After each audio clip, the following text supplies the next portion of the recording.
Presiden Turki Recep Tayyip Erdogan mengatakan Turki menolak jika Swedia dan Finlandia mengajukan diri menjadi anggota Pakta Pertahanan Atlantik Utara atau NATO. Tribun Timur mengutip Al Jazeera hari ini, Presiden Turki menuduh Swedia dan Finlandia sebagai rumah tamu bagi organisasi teroris. Berbicara kepada wartawan di Istanbul pada hari Jumat, Erdogan mengatakan Ankara tidak memiliki pandangan positif tentang langkah dua negara Skandinavia itu bergabung NATO. Penolakan terbuka Turki dapat menimbulkan masalah bagi Swedia dan Finlandia mengingat semua 30 sekutu NATO harus dengan suara bulat menyetujui negara baru menjadi bagian dari aliansi yang dipimpin Amerika Serikat itu.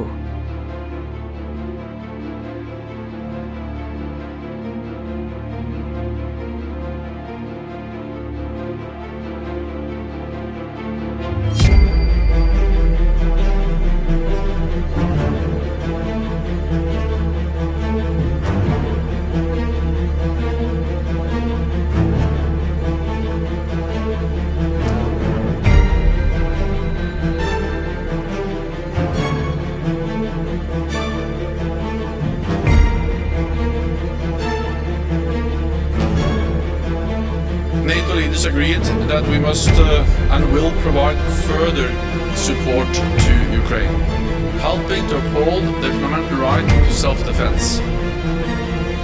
Allies are also equipping Ukraine with significant military supplies, as well as substantial financial and humanitarian aid.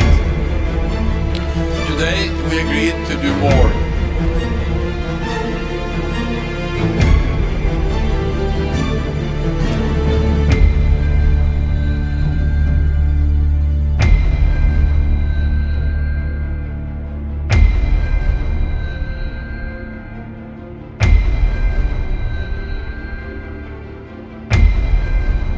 Under false claims of ethnic solidarity is invalidated neighboring nations.